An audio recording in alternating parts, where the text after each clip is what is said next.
Hey, it's John. How are you guys doing? I had a great conversation again this morning at the 8:30 pre-call. We were talking about the importance of a Kanban board. If you don't know what that is, you'll have to listen to the call. And we got into the importance of knowing the pieces of the puzzle before you put the puzzle together, as opposed to looking at a picture of the puzzle and going, oh, this piece fits here. Um, Doing that, I'm just going to cover this very briefly. Doing that in copywriting can be very dangerous. It can teach you how to like think in terms of of pre-examining a puzzle versus thinking in terms of conceptualizing. For example, we went into please watch this call if you missed it. Went into knowing your avatar inside and out, why it's so important, how that would parallel to say something like going on a date, how important it is to really get that down. The secondary complaints, the primary complaints, and what we're going to move in today, where we start branding stuff. Without knowing those complaints in the avatar, it is impossible to do that. And you have to get that language as perfectly honed as you can, because once you do, a lot of your copy writes itself. Now, I'm going to give you this before we dive into the session today. Again, a lot of what I teach is even on the slides. That's why you're looking at my slide, but there's nothing here. That's okay.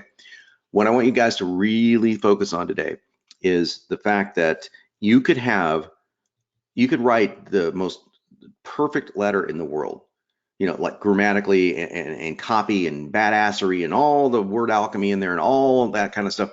And if you mess up the complaints and what their goals are, if you mess up their fears, if you don't know the wording of that as well, in other words, if your customer is afraid of, if their primary complaint is I'm losing my spouse, that's their primary complaint. I feel like I'm losing my spouse. And you keep saying, if you feel like you want to spice up your marriage, and if you feel like you want to spend more time with your kids, you're going to miss them completely. You can have the best written letter in the world, but just those few words. And now we'll take it one step further. If you knew from going to the forums, like we gave you that exercise and that plugin to go do, to go look at the forums and look what other people are saying. Let's say that the vast majority of people, for whatever reason, it was a meme, it's the way that people say it. They keep saying, I'm just terrified I'm going to get dumped. And it was dumped. They kept saying dumped. And you don't say dumped. You say lose. I'm going to lose my spouse. You need to say dumped. It's like if you're terrified you're going to get dumped, you need to listen to what I'm going to say. You're immediately they're in. They're totally locked in. And all we did was primary complaint, secondary complaint. That's all we're doing, right? So you don't have to be a genius copywriter. You have to be a genius at understanding your avatar. Though being good copywriter certainly helps. Being a genius copywriter, okay, that's great that you're in the top 1/2 of 1%, but you don't need to be a genius copywriter. You need to be really, really committed to knowing thy avatar. And we're going to cover exactly why today. Okay, welcome, welcome, welcome. Okay, some housekeeping rules here. Can you guys see my screen? I'm assuming that you can. Liana, if there's any problems, let me know. So first of all, again, just remember to keep posting that homework in the Facebook groups. Copywriter Blueprint, y'all good with that? Well, good with that. And Liana, I'm going to do a sound check just to make sure I'm being heard. I'm Okay, assuming we're all good. Visually all good? we are excellent. Mm, awesome. Okay. So always post it there. And I will occasionally post additional homework. Remember, our Fridays are open, but occasionally I'll go, hey, you should do this. Okay. We're going to show you what happened when you did this for the few of you that did. So remember to complete the full niche that we're giving. That's really the most important thing you can do for yourself. That does nothing for me except maybe give me some feedback on, hey, I got confused here. I'm not doing it for that. I want you to have this, especially the beginners. I mean, we were talking to Lane and Daniela and a few other people that are new to copywriting. And that's so important for you guys to do the homework, go in there and just complete the niche and then generate some emails, generate even a sales letter and see how it starts to look so that you can get a hang of this and how everything looks in context. That's why I gave you that program, okay? Any additional homework is suggestion only. Think of it as extra credit without the credits, except for your copy jobs, which you definitely are here to do. Now I'm going to give you an example. Last Friday's suggestion was posted to me using this goofy Facebook background. And I said, here's the homework. Select email solo in CopyPro, blank second field. In other words, just email solo. You don't have to put anything in the second field. Search, and then find promo awful problem. Just type that into the keyword field and then use it. That was a cryptic message for me to do the homework. Okay. And the few that did, I want to see, I want you to show you what you missed if you didn't do it. And you can do it after this call. Okay. Even though we're going to move on to causes, you can do it after this call. Now, here's what that homework looked like. Now, this is only half the email. I'm giving you half the email. The reason why I'm stopping is because it's very strategic, because we're moving into today's lesson. And I just want you to see what that one email did when I just generated it. Now, I didn't generate it with any sort of clicks, any sort of additional things. I just generated it. In other words, I didn't change anything. This is how the machine spit out that email. Now, I want to show you everything that you've learned that's hidden in these phrases. And a lot of you can probably figure it out. If you can, come along with me. When I experienced gaining weight, I hate it just as much. So now I know that the gaining weight is what people say in my niche. Yeah, gaining weight, gaining weight, gaining weight. I'm getting fat. That's another thing they say. So I could, when I experienced getting fat, I could have easily, I hate it just as much as anyone else. But what is that? Look at this. Empathy, empathy, empathy. Look how many places there were empathy in this one opener. A transparent confession regarding feeling fat and bloated. I don't know about you, but I'd open that if I'm struggling with weight gain. You know, when I experience this, I hate it. Empathy, just as much as anyone else. That's the empathetic part of that statement. I hate it just as much as anyone. Now, I could have easily said in some of these versions, say, I hate it just as much as you do. That's even better. Okay. So it's almost impossible for anyone around you to understand how you feel. That's probably one of the best empathetic sentences I've ever written.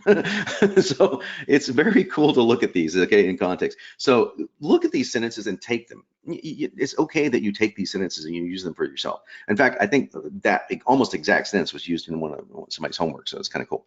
Now look at this down here. These are secondary complaints. So now you see how it works. Gaining weight, I started with this. Now, I could have done it in reverse in what I call litigator order. What a litigator goes, you're this, you're this, you're this, you're this, therefore this. Okay, it's called a syllogism. I'm sorry, philosophy majors. If I'm going to make a syllogism, it's going to be premise one, premise two, conclusion. Okay, so premise one, you're feeling your clothes getting tighter. Premise two, you're seeing your friends eat the foods they love while you feel like you're starving. Conclusion, you're gaining weight. That's how a litigator slash logician thinks through things, right? That works great. And there's plenty of emails and copy inside CopyPro to show you that exact thing. This is switched around. This has a little softer feel to it. I've hit them over the top with gaining weight. Okay. So if you're feeling your clothes getting tighter, if you're suffering energy decline, now we get to today's lessons, the primary cause and why this is so important. Now, the primary cause is not metabolic adaptation. That's my branding for the primary cause. We're going to walk through how to create one, why it is one of the two most important fields that you can ever fill out in CopyPro, and even forget CopyPro. It's two of the most important concepts you can ever learn as a copywriter if you want a branded feel, if you want someone to come to only to you for the answer. Okay, first we're going to dive into the homework. So we're going to take this, the homework from last time, so we can make sure that's dotted, all the I's are dotted, the T's are crossed, so to say. So Liana, I think we have our first victim. I want to make sure that we've got, let me see, is it Dovey? You're up, Oh, man. Dovey first. Okay, let me unmute him. Okay. Dovey, are you here? I'm here. All right. Awesome. Okay, I'm going to drag this over here. There we go. That's a lot easier. All right. So I went through here. I wasn't logged in, so this anonymous was not a strange person. That was me. So I went through and made a lot of comments. We won't have time to go through the whole thing. In fact, we're just going to set our timers. And the reason we do that isn't because I'm a jerk with time. It's because I have to be on time. All right. So I love the way he started this off. My diabetic friend. I get it. I've been there too. Being diabetic sucks. Okay, this is about as empathetic and over the top as you can possibly get. I mean, this is really there. Okay, so tell me if this sounds familiar. And he goes into a lot of stories. Now, here's what the thing is. And I meant to post this yesterday, so I don't know why I didn't come. Oh, that's because I was logged in. I had to log back. Anyway, this is empathetic, and it's a whole lot of negativity. So I'm going to tell you right now, this is going to work well to cold traffic. It may or may not work well to warm traffic. It depends on the traffic. What I find most of the time is being dark and talking about the negativity really sets the tone and gets people, they want to feel it. There are some cases in some avatars and some niches where that's not true. There's some cases where my friend Joel Marion, he owns BioTrust, was saying they're having some great responses now on being super positive. Hey, I've got a secret that will help you lose blah, blah, blah, blah, blah. So you need to be able to make sure that you can write both and test both. So you want to start off, Davi, by testing both. Hey, I've got a solution, it's blah, blah, blah, blah, blah. And before I tell you about the solution, if you're anything like me, being diabetic sucks. So you can just test both. That's the answer to there is no like perfect sales letter formula, folks. Even though I've got like lots of blueprints inside CopyPro, and you already have access to them. Those are awesome and they work most of the time. They're not going to work all the time. Nothing works all the time. There's no such thing as one blueprint. The blueprint I'm talking about is you move the parts around, because that's what you do with any blueprint. You can look at a blueprint and go, you know what, the kitchen, this kitchen plan is perfect, but let's move it to this side of the house. Well, it's still the same blueprint. You just moved it, right? Same here. So right here, love what you did here. Just make sure that this is what they're saying, okay? Your sex drive is gone. Okay, that's probably fine. Okay, but your vision is too damn blurry. If blurry vision is a part of being a diabetic, which I know that it is, yeah, you want to say that. Did a really good job of talking about this. Now I commented here, read this sentence without the but. I used to whine about my diabetic hurts, okay? And then I talked about like hurts, is that the word? So look what my suggestions were from doing some word alchemy, okay? I love whine, okay? Davi, great use of, I used to whine, okay? Because, you know, complain is okay, but whine has got, you can hear it, right? You can hear somebody whining, right? Okay, hurts, what about, I used to whine about my diabetic curse. Now, it's a curse. Yeah. So it's so much stronger than hurts, right? Because you see a curse, you can see like, and a curse, by the way, implies something very powerful. It was done to you. And we're going to talk about that today. It's a little controversial, guys. We're going to talk about the enemy and why it's not their fault, but why it has to be their responsibility. Now, we're going to do a little shift on that next week, but you're going to get a little bit of it's not your fault today. And that's why I'm using the diabetic curse, by the way. That the curse of, I used to whine about the curse of my diabetes, you know. My wife didn't leave me. That's really great. It's hard. Okay, so there's probably a good place that you can come in here, right here. I didn't understand this sentence, by the way. We need to live with pain. So that probably meant living with diabetes is hard. You're forced to live with pain, right? So that's another thing. You're forced to do something. So that's how I would reword that. And chop these sentences up. They can literally go like, and I said, so this right here, neither did I. Living with diabetes is hard. We are forced to live with it. So I'm just editing away here, but I'm not going to edit the whole thing. And I would even say you. Yeah, but so you get the idea. And at this point, it might be too negative. It's all very good, but again, I say over here, I'm curious how it's going to work to warm traffic. Okay, now here's where he really gets it. The boy's learning here. Look at this body trigger. When I saw that, I stopped. I went, okay, and I stopped. So I'm not diabetic, but I'm like, oh, a body trigger. You see what he did? He's setting up a primary solution. He's setting up also a primary cause. Right here, there's a cause. There's something that's behind that trigger that's causing your diabetes. And that cause, as we're going to go into today, can be all kinds of things lumped into one thing. And they only have to think about one thing. We're going to cover that today.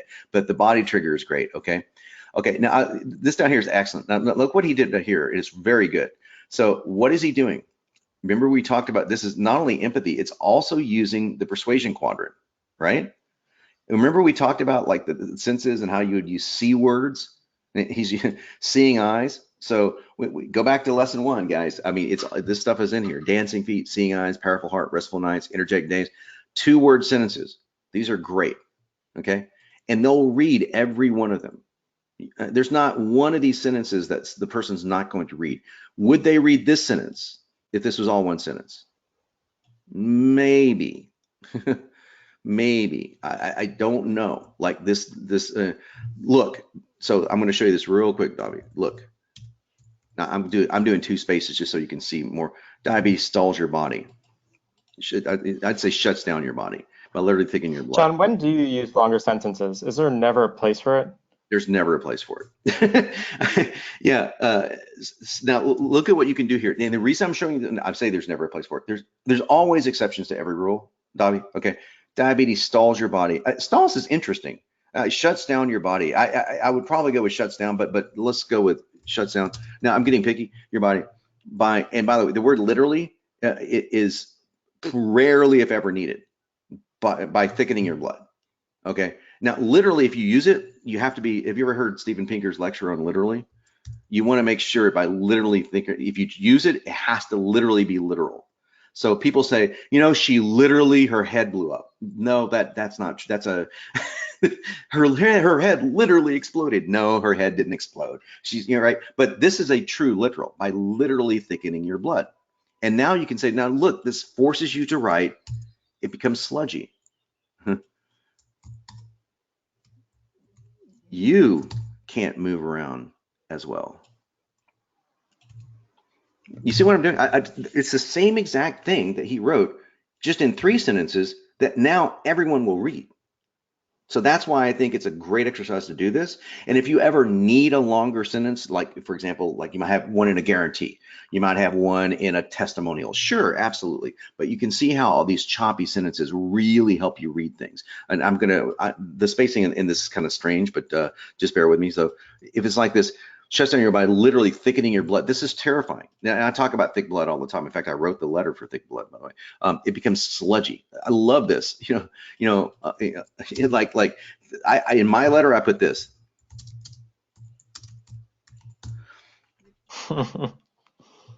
It can't move around. And so you, as well as you can ditch this. How many words can I ditch? You can't. Can I ditch them around? You can. Now I can say you can barely move. I was trying to talk about the blood having a harder time moving through the body, and that's why it clogs up the kidneys and the heart. Yeah, but you can't move around speaks more to their surface level pains. Right. So you could do both, but you can barely. And so now I would say this.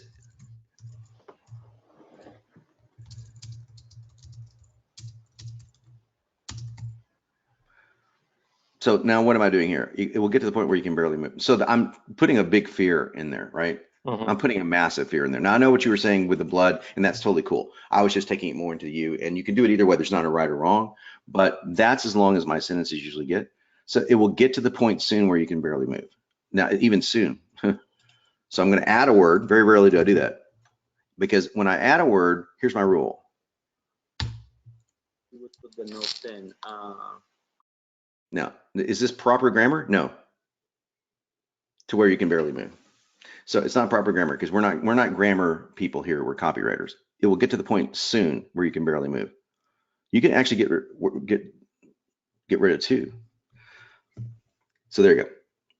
That actually made it proper grammar. So this is how you trim words. I know it's laborious, but guess what? Copywriting is rewriting. And that's what I'm teaching you guys to do through these things. How do I rewrite things? But now look at this. Diabetes shuts down your body, literally thickening your blood. Now you could even say, if you go back to this, like this body trigger, okay? You can even say, look, you can say it's all based on one weird blood chemical. This chemical forces your body this chemical shuts down your body by literally thickening your blood.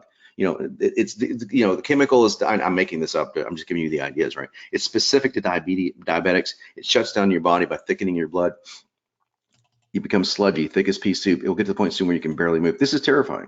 Okay, so this is how I want you to think through all your pain points. Like think through the pain points, like high sugar. Now, see, which is what actually thickens your blood. So now, here's what's interesting. Diabetes thickening your blood. You can turn the rise of blood sugar into a primary cause. And we're going to talk about that. Okay, that's their timing here. Dobby, we're going to talk about that today. So you're perfect timing because I can talk about how you can build this, because obviously diabetes is caused by high blood sugar. But what's the cause behind that? And how can you label it? How can you brand the cause? It's something causing the body to elevate its blood sugar. It can be something that's already in existence. It could be a new mechanism. We're going to talk about that today. So hopefully that was helpful. Thank you. Awesome. Good job, man. Really good job. Okay. Thank you. All right. Now we're on to the next victim. Scott. Scott, are you here? I'm here. All right. Hi, Scott. How you doing, man? I'm here. Doing well, thank you. Yeah, and so I believe that's really weird. I could have swore I commented on this. So my apologies, Scott. I thought I commented on the Google Doc. Was this shared with me? That's okay. Okay. Okay. So so the evil sales lie you've been told. I'm going to start right from the top. Okay. So I would say something like start with you. Oh, okay. Now, I don't know if this is redundant. You've been told a lie about.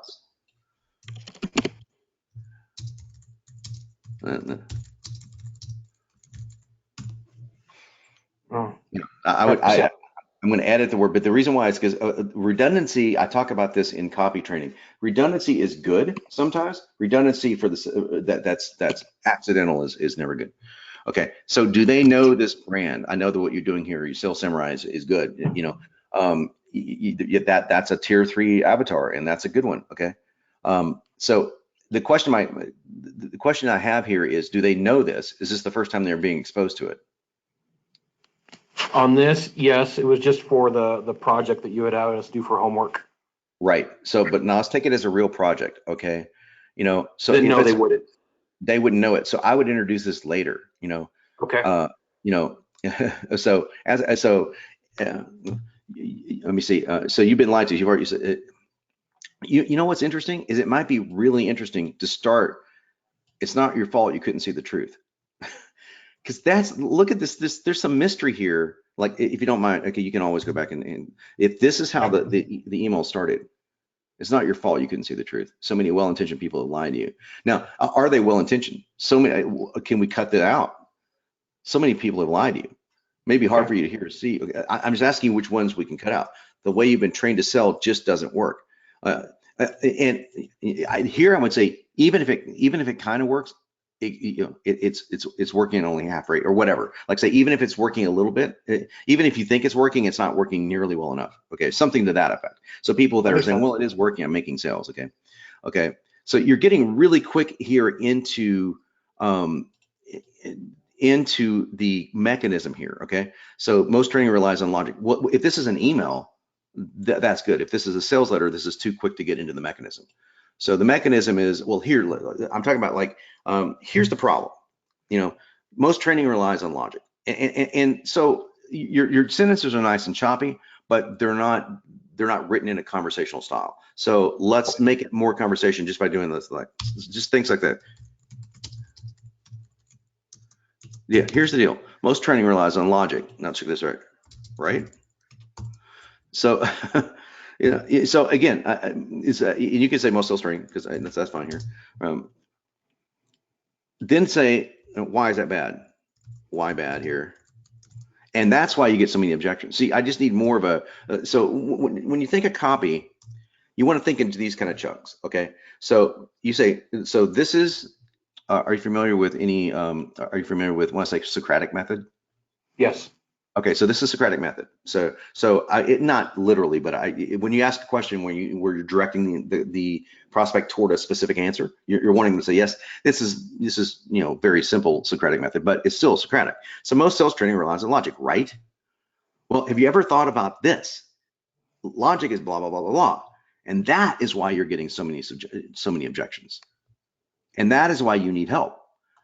Not just any help. You need someone who's a specialist, who's been there many times, who's overcome this problem that you just talked about. So up here is where you could brand your problem. We're going to talk about this today, branding causes. Okay, most sales relies on logic. Why is that bad? Okay, logic only appeals to the half of the. I'm making this up. Logic appeals to half the brain. Most of the buying decisions are made from the emotional part of the brain. So you're trained to sell with logic, but you're not connecting with someone. So I need a story here. So if you're going to dive into this, that's where we want that story, okay? And this is why you need some help, okay? So you need some help. By the way, you need help is the phrase that you hear when somebody's insane, okay? It's like, it can be really devastating in a sales letter, or it could be really good if your market's really aggressive. You need some help is a softer way of saying that, right? Not just any help, someone who's been there, someone who's overcome this problem, right? Okay, so okay, so all of this can be up here. Like this is just positioning things and getting it in the right position. Okay. So if we think about what you're trying to say, look, you've been told a lie about sales. This is, check this out. Um, have you ever wondered why sales is so hard? Have you ever asked yourself, why do all my presentations end with objections? Do I have to be immoral to close deals? Internally, you want success. That sounds like how you should start this, right? Then you can start into like, the reason that you're not seeing the reason you're experiencing primary complaint, which I need to see their primary complaint, so spelled out really clearly. The reason you're experiencing primary complaint is because you've been lied to. It's not your fault that you couldn't see this. Some well-intentioned people have lied to you. I kind of like some well-intentioned people, like if you just cut, some well-intentioned people have lied to you, maybe on purpose. It's to build a little conspiracy. Some on purpose. I like it. So this kind of thing. So now we're just building this a little bit stronger. Okay. So I will. These are great. I love this. Okay. You're getting into. These are their secondary complaints, or I don't know this market as well, so it might be their primary complaints. This is most definitely secondary. I feel like I have to be immoral to claim. That's a great one. Oh gosh, so many salespeople deal with that, right? Why do all of my presentations end with objections? That's probably their primary complaint. Am I correct? Yes. Okay, so my presentations end with objections. So I want to hit them right over the top of that. Okay. So you've got the pieces here, and Elaine, this is a great lesson for you. All the pieces are here, but they're out of place. Okay. So now we're going to put them back in place, and here's what I want the place to sound like. I want you to read this. The best thing to do is to read this to, I've given this tip to so many people. If you have a 10 to 12-year-old, this is who you want to read it to. If it's anywhere from 7 to 12 nowadays, because 7 is getting smarter and smarter and smarter, because you want to write on a 4th grade level. And so if you can read something to someone, say, hey, I want to read something to you to see what you think about it, and see what their immediate reaction would be after you read, say, 500 words, can they spit back to you what you're trying to say? So that is a fantastic tip if you have a child, or if a friend's got a child. Hey, can I borrow your kid for a second? Can I read something to them? Okay. But this is where you're getting really strong. Do I have to be immoral? Okay. Safety from your emotional prison. Right here. Okay. The real deal is you need safety from your emotional for the conversation you'll hear from others. Okay. This is interesting. Okay. Because this is a complete turn from what I would think a salesperson would need. Okay. If you're trying to say something that's unique, like you're not going to hear this from other people, okay? That you need safety from your emotional prison. That's a non sequitur to me. I'm not getting where emotional prison has anything to do with sales. Again, I don't know your topic that as well, but this has to be really clear in their mind. So if you're telling them that they need safety from an emotional prison, but they're going, no, I just need to freaking close deals. You need to build the case for this really well. Okay. Like, for example, I'm making stuff up here, guys. So none of this is true, but I'm just writing copy. Okay. So up here, are you asking yourself, why am I would build it in a litigator store. See, have you ever wondered if you have to be immoral to be a great salesperson? Have you ever wondered why? Another thing, have you ever wondered why the days seem to drag on and on? Why? Have you ever wondered why most of your presentations, maybe all of them, end with a no? One no after the other. I'm here today to tell you it's because you've been lied to by some well-intentioned people. Maybe some, you can even say, but even by well-intentioned people, you've been lied to. The real reason that your sales are that you're not able to close your presentation, whatever the primary complaint is, has to do with something that so few people talk about. Believe it or not, it has to do with a need for safety. Now, I know that sounds really weird, so hang with me for a moment. I'll explain what I mean. I'll explain what I mean by emotional safety. It's not what you think it is. First, let me ask you this. Most sales training relies on logic, right? Sure it does. Well, the problem is that logic only addresses a part of the brain. It's only a small part of the brain, and most buying decisions are made from the emotional centers of the brain, which is why emotional safety. You see where I'm building the case here, right? So I'm building the case. Yeah. So you can take what yeah, but you can take where I went. Oh, okay. Look at this here. Okay, down here. Do you fear that you're not good enough to be a closer? Are you letting down your loved ones? Let's get right to the brass tacks here. Are your presentations ending with one no after the other? I would build the case that way. So that's the litigator version of the secondary complaint, secondary case, then go to primary complaint, and do that, and then go into the I'd say you've been lied to about sales. About closing sales. This isn't really it. You've been lied to about closing. You've been lied to. Okay, so See where I went wrong. It's out of order. Yeah. Can you see where we're going here, Scott? Yeah, absolutely. Awesome. Okay, nice work. Let's make some edits and go listen to the recording of this, and you can hear how I work there. Now, everyone else on the call, did you hear how I was able to take ideas and I would piece them together like that? The puzzle pieces were here. I elaborated on a few, but they were here.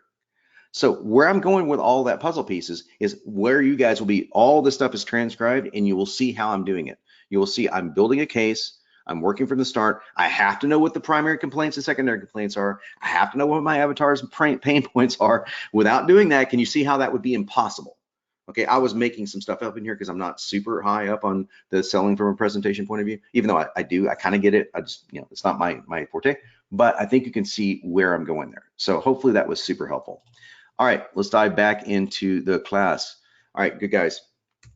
All right, first up on the tactic today is mistaken beliefs, okay? Tips, tactics, strategies, products your prospect has probably tried, but it let them down, okay? These are things like, going back to Scott's analogy. Did you try logic? Did you try a course in logic? Did you try so-and-so's course? Whatever the case may be, it let them down. But I want you to hear how this is very, very important, okay? Before we get to the primary cause, we have to talk about the beliefs that led them there, okay? These are bad ideas, okay? And yet another reason to know thy avatar. If that isn't cemented into your cerebellum by now, I don't know what to do. Very simple empathy building tactic here. It's a sentence, and I want you all to use it when it comes to thinking and even writing your prospect's mistaken beliefs. Again, these are bad ideas, things they have tried, okay? Here's the sentence, and it's in CopyPro, by the way. You probably tried blank, and I'll bet it let you down. Notice I didn't say, I bet you failed. I bet you sucked at it. Do you feel stupid? I'm being exaggeratory on purpose. You probably tried blank, and I bet it let you down. Then you can be even more empathetic. I got duped by this myself, so don't feel too bad. A lot of people do. So for weight loss, you probably tried cutting your fat intake way down, and I bet that let you down. Don't worry, I did the same thing. I got fatter, so that's how I'm saying this, right? You probably tried X. You have to know the avatar to do this, because if you don't know the avatar, you're just throwing stuff at the wall, right? Now there is a samurai move, and that is to brand this belief. Brand it.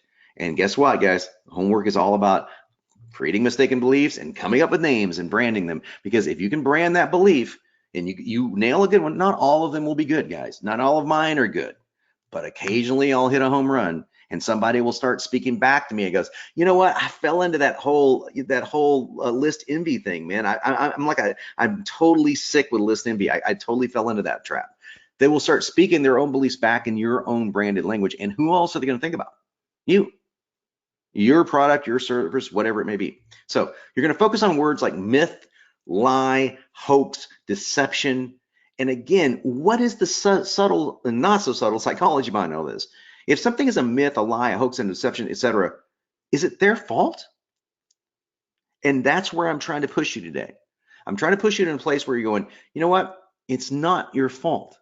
You've been lied to, just what Scott's thing was, right? You fell into a myth. It's okay. You bought this. You were deceived. That word's so powerful. You were deceived.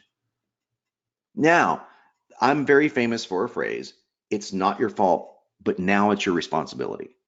It's one of my favorites because it's not your fault didn't resonate well with me ethically. Because it is your fault if you're stuffing your face full of pizza, but sometimes it's actually not. So I understand the biology of because I write so much in the weight loss space.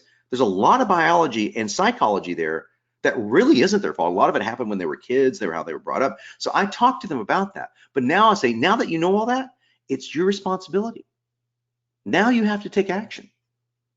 But I can't do that unless I talk about their mistaken beliefs. You probably tried this, you might have tried this, and I'm going to talk about them right now. Here's an example of mistaken beliefs and branding. Okay, you have to slave away doing hours of cardio to burn fat. I call it the fat storing zone. Maybe you bought into the fat storing zone. Are you a slave to the fat storing zone? Are you a victim of the fat storing zone? Have you been deceived by, in quotes, the fat storing zone? It's curious. You don't know what I'm talking about. Well, the fat storing zone is what I call the myth of having to slave away doing hours of cardio to burn fat. And actually you're storing fat during blah, blah, blah. And then I just twist it around and I talk about it from a position where of authority. Let's talk about something else. What I just mentioned, you have to have a large email list to make money in email marketing. I call it list envy. Oh man, I only got a list of 500 people. I don't got a list of 500 people make 20 grand. So no, I don't think so. It's what you're selling and it's how you're talking to them. So now it helps to have a big list and you can build it, but list envy, nah. Okay. Here's another one. You have to be really good looking to meet beautiful women. That's what I call the truth. No, okay, I'm just kidding. Had to say something funny. That's called the looker lie. Okay. So these are just interesting ways of phrasing this. Now the looker lie is like the looker lie, the one lie, the myth that's killing men. That would be a subject line if I was writing to men that wanted to date women, right? So do you see how the looker lie sounds much better than, do you really have to be good looking? Find out in here. That's so like non-curious because you don't know. You want to build curiosity. Curiosity is really powerful stuff, okay? And here's examples of how to use this. Did you buy into branded belief? Did you buy into the looker lie? I did. Did you buy into the fat storing zone? Branded belief. You should be angry over this. These are all subject lines, by the way. This trips up more avatars than anything. I call it the branded belief. Now that's in a sentence inside of a sales letter. This trips up more marketers than anything else out there. I call it list envy. Now that would be the #1 mistaken belief. I wouldn't use that for just any one of them. If I have 10, I'd say, this trips up tons of marketers. People I talk to all the time. All the marketers I talk to, they say this. It's called list envy. Curious what it is? Click here. See how this builds curiosity? There's something called list envy. I want you to click here and it clicks to a sales letter or a blog post. You got to click. You got an action and that's going to lead you to a sale. And the more of these you have, the better. And this is endless, man. Emails, blog posts, campaigns. This gives you fodder for so much stuff. Okay. Now that's the very simple course on how to do mistaken beliefs. The rest of it is in Copy Pro. Watch the videos. Really straightforward stuff, guys. Not difficult, but really powerful if you can brand it well. Now, who is to blame? Who is to blame for all of this?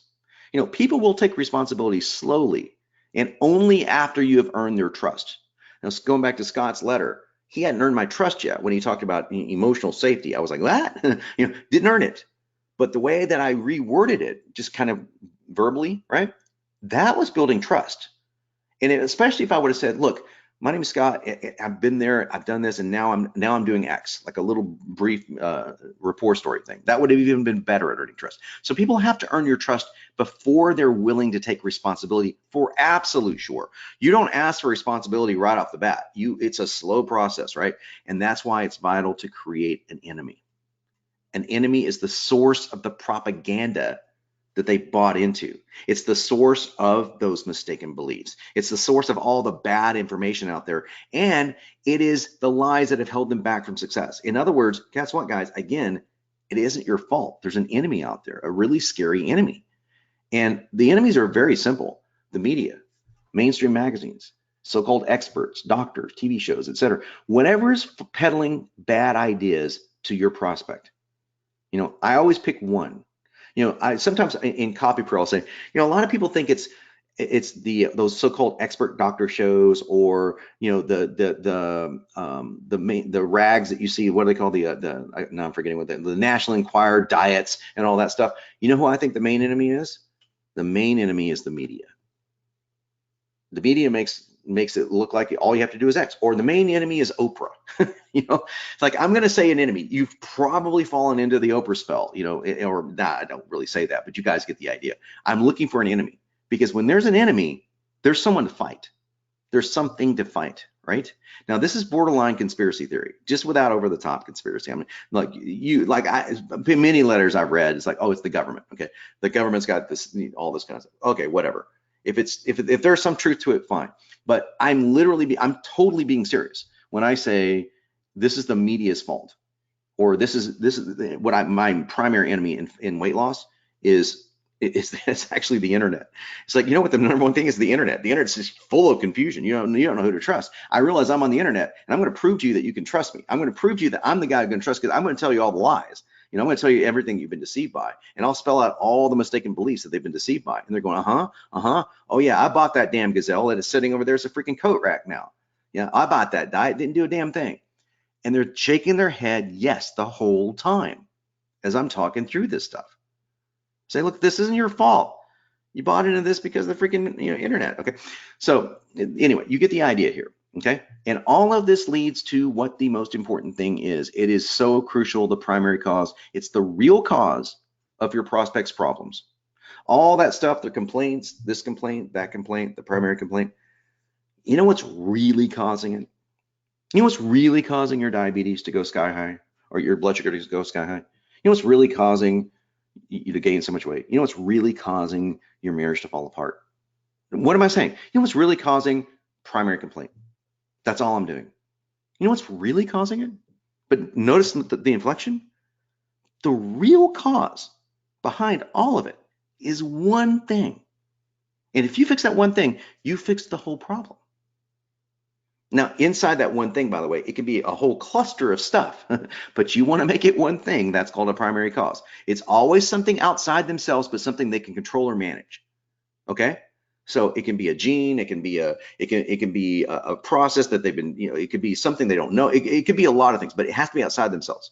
But something that they have total control over. And guess where they get the control over in the management over? They get it through you. Okay. Now, this is one of the two most vital branding terms that you'll ever use as a copywriter, as it will set you apart, because only you talk about it, and only you naturally, logically have the answer for it. Make sense? It's just very simple. Only you've got the answer for this, right? You're going to bundle up the reality. I'm going to show you how to do this on the next slide. You're going to bundle up what's going on behind the cause of the prospect's problem into one term, one idea, one concept that your prospect can grasp. Now, here's an example of building it. Okay, let's take a couple of things. Primary complaint is weight gain. Here, the actual causes of weight gain, and there's a lot of them. So you don't have to write out every single cause of the person's problem, but it might be their bad ideas. Okay, so they may think that it's because excess calories and activity, elevated insulin, those are actual causes, but their ideas may be, I eat junk food. I don't work out every day.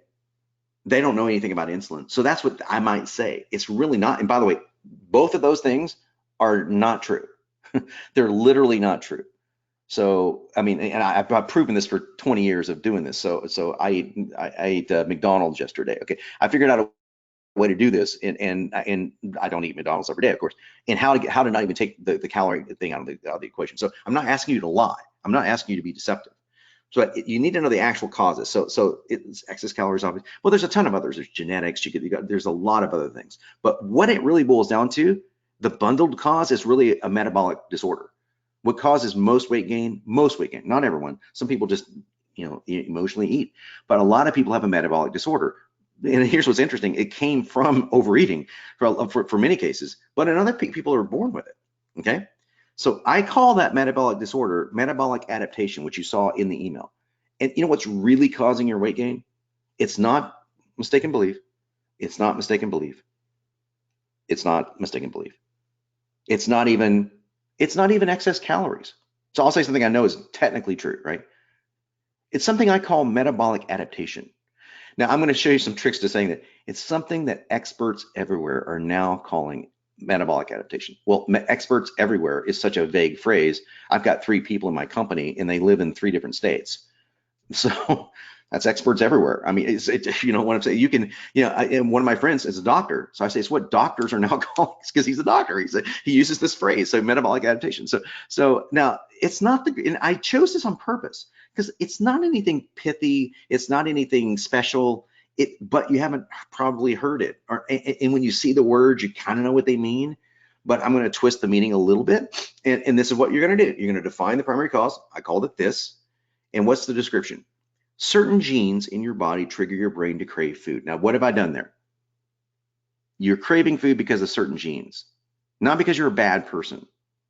That's actually hormones, genes, etc., but I shorten it to genes. They trigger your brain to crave food and go into hibernation mode. Now, what did I do there?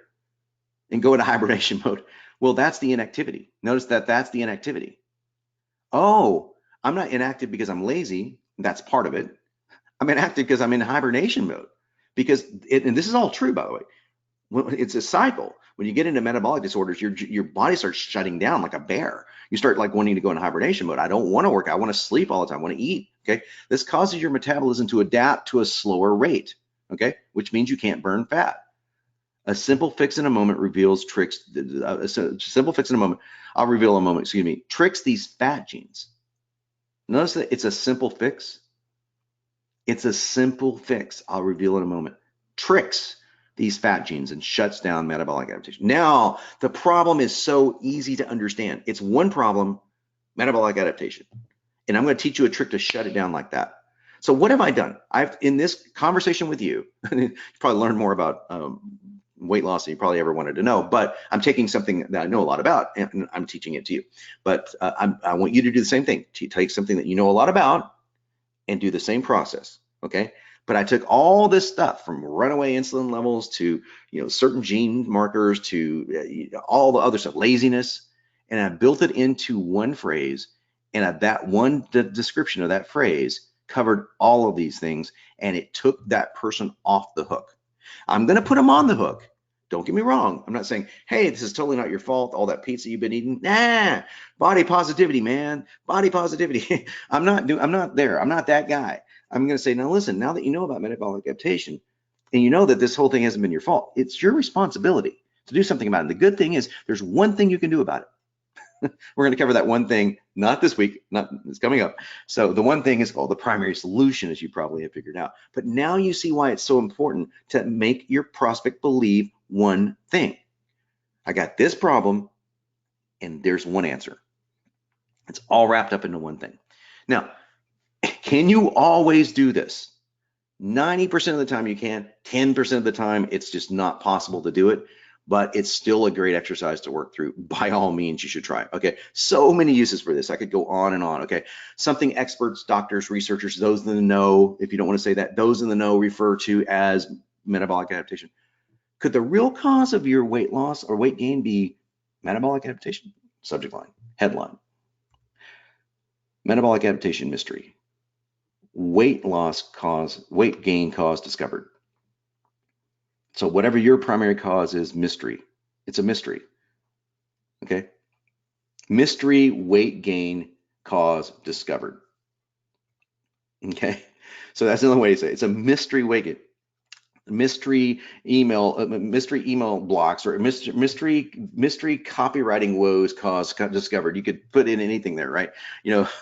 Mystery in quotations, bad copy cause discovered. It's just kind of cool to use those kind of things. There's only one system on earth designed to combat primary cause from the ground up, and guess whose system that is?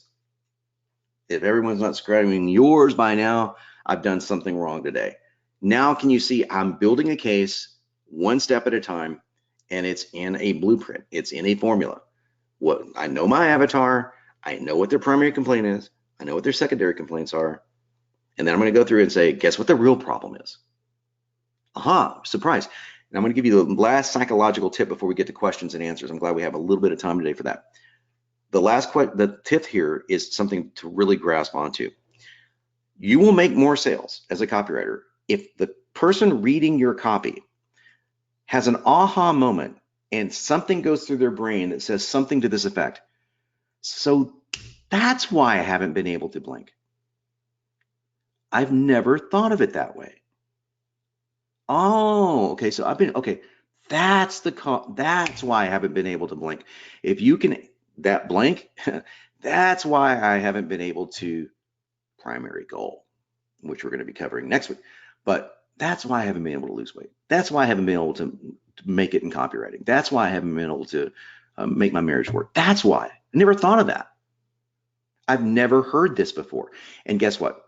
How many more buyers do you think you'll get if they go, oh, I never thought of that? They can't go anywhere else. This like mentally imprisons someone in a way, in an ethical way. I mean, just make sure you're not making shit up, but in an ethical way, to where it's like, this is it. This is really what's going on. Now you have to prove that, and you prove that through, testimonials and social proof and evidence and all that stuff, which we'll get into. But I'm giving you the copy chops to build kick-ass persuasion. I hope that you see that. All right, Leanne, let's take some questions. We got 10 minutes. Sure. I blew through that one, guys. I hope that you go back and rewatch that one. Dovey says, can you please explain exactly what a hook is and how to create them? A hook is an idea or phrase or turn of phrase that pulls you in through combination of mystery and intrigue and sometimes cleverness. For example, there's so many great hooks out there. The cardiac killer, the heart stopper gene. Those are two that I wrote. Okay, what's the heart stopper gene? If you're over 50 years old and you have a history of heart disease, you want to know what the heart stopper gene is. That's a hook. How do you create them? I actually have a hook formula. And Liana, could you do me a favor and could you remind Leanne to track down the hook formula videos? I believe they're actually in Samurai. They are. And so okay. Everybody will be getting them. Okay, well then you will be getting my hook formula. So I break down how to write a hook, Davi, so we don't have to do it now. Yeah, in great detail. In great detail, in front of a big group of people. So awesome. Hey, another thing that is going on with the primary complaint and everything that you just taught, if you think about a person's emotions, right? What they're going through when they're, finding your copy, where are they? They're troubled, they're fearful, they're anxious, they're uncertain. Then they read your thing.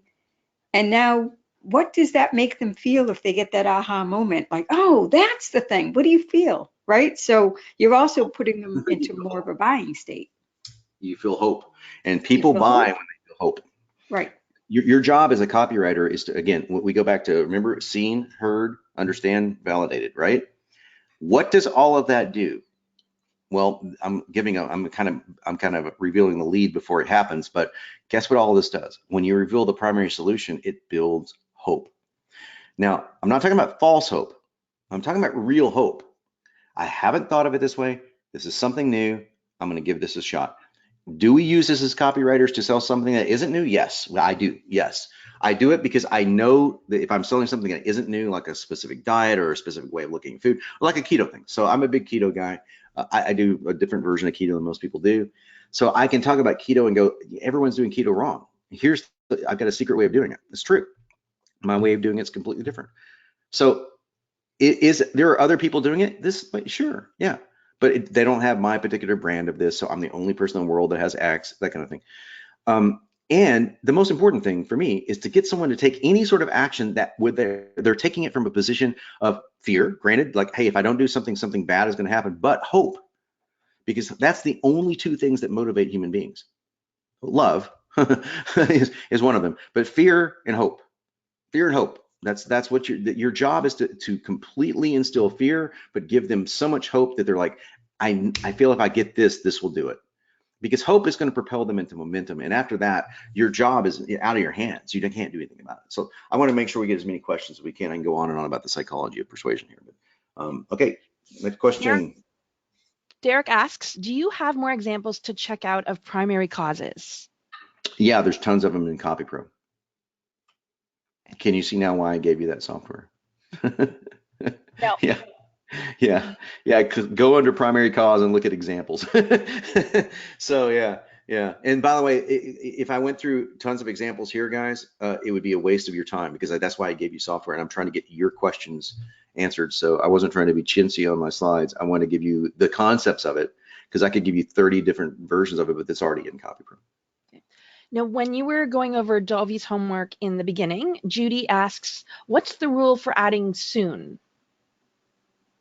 The rule for adding soon? If that doesn't, I don't know what that's in context of. So, yeah, I would need more information. So, can you give me an example, and then I can answer the question. yeah, I know it was during Dovey's homework. So, okay. Mhm. Judy, if you could provide some more. Oscar says, is the primary goal solution the quote unquote unique mechanism? The primary solution is the unique mechanism. The primary goal is I need to lose weight. I want to feel sexy. I want to keep my marriage together. I want to, those are primary goals.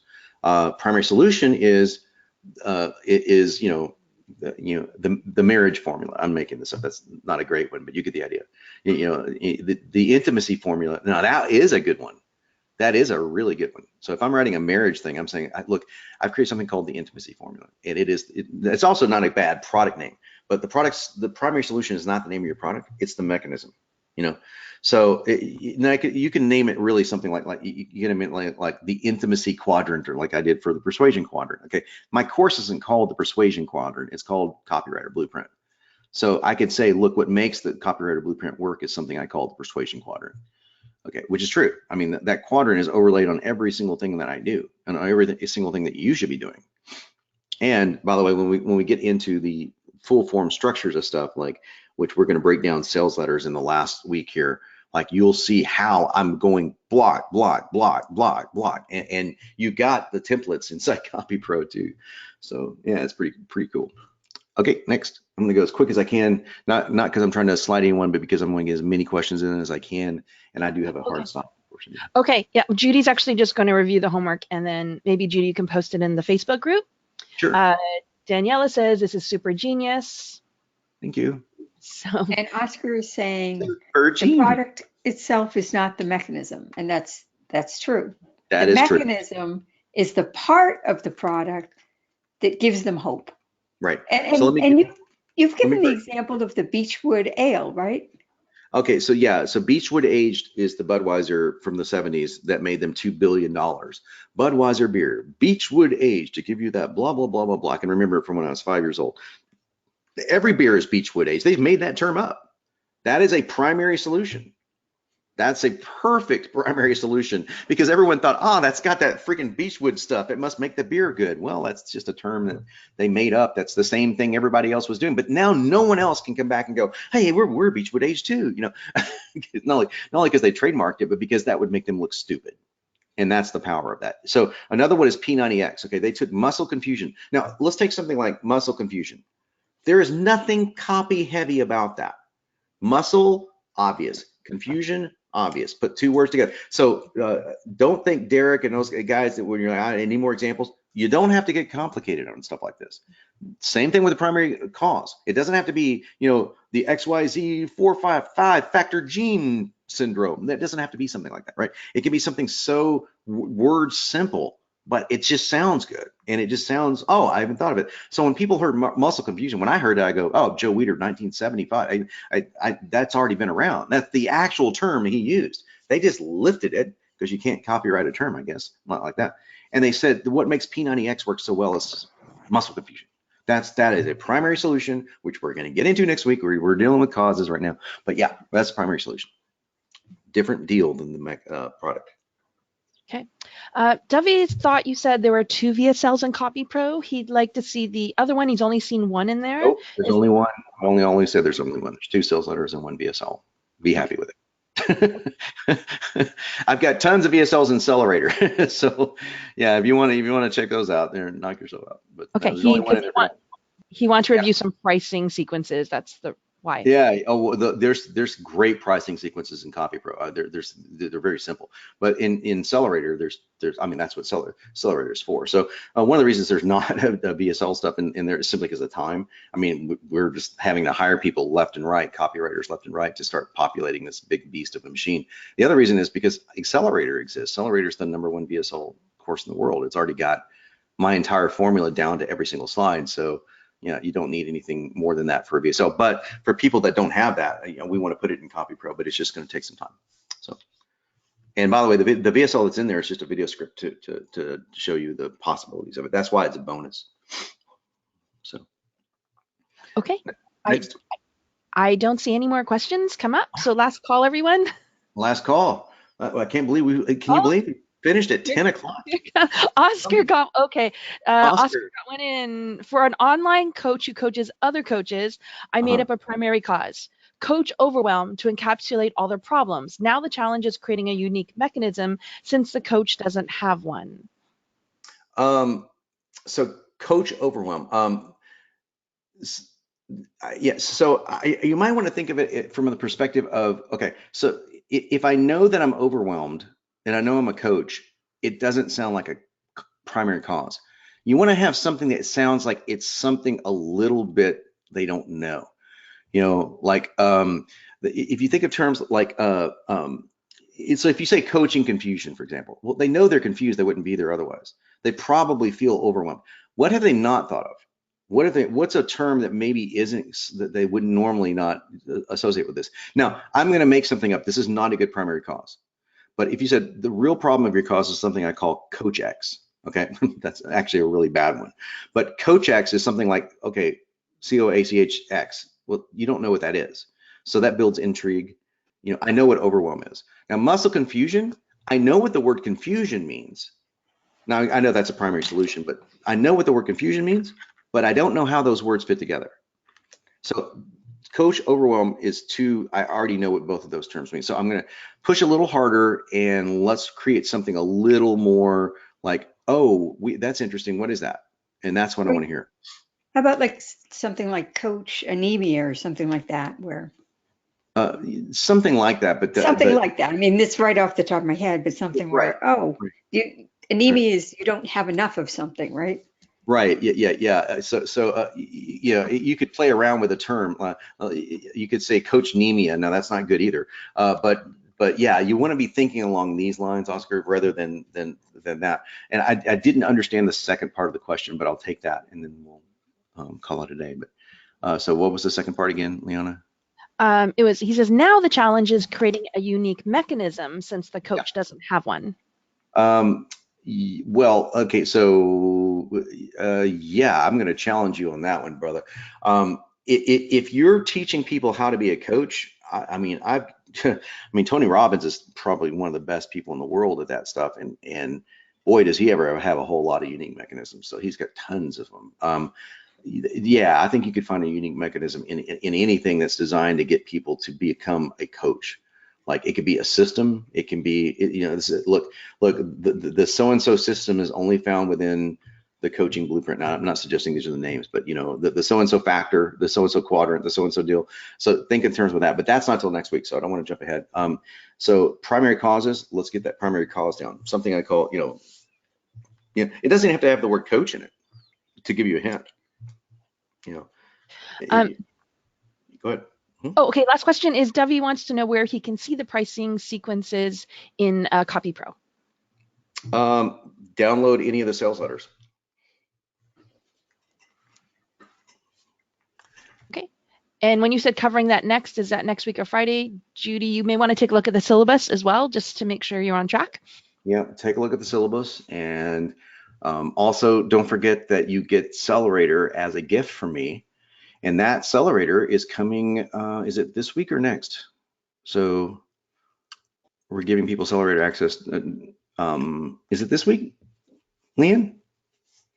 I have to go back and check the syllabus. I think it's next week. So yeah. So Davi, if you can hang on for a week, you'll get Accelerator access next week. So you can, if you don't have it already, you can go in there and obviously Accelerator is only VSLs. That's the only thing it does. So you just go through and so you get to the whole pricing thing, and it's like, there's a whole section called the grand offer that you should all go through. So I'm trying to give you all the tools that I have, guys. That's one thing I wanted to do for this course, is give you far more than you could ever bought individually and more than you paid for. So yeah, that's what we're endeavoring to do. So okay, great, that's it. And if you guys, by the way, if you need, if somebody needs access to Accelerator, hey, I can't, I need it right now. We're not going to hold it hostage for a week. We just spaced them out so that you wouldn't be overwhelmed. I didn't want you to have to go through Copy Pro and Accelerator and, that's just way too much. You already got a lot on your plate here. But if someone needs that, like I could really use a VSL this week, email support, like just email us at support and, Yep. We'll what's the take best, care of you. what's the best email, Leanne? Support at support at copypro.ai. Right? Support at copypro.ai. Just want to make sure we're getting the right one out there. We've In said the email. chat as well. All right, great. Well, this was a great session. Hope you guys really enjoyed it. This is going to be up in the coaching area or up in the membership area soon. And I'm off to Vancouver. We'll see you on Friday, and you guys have a great week.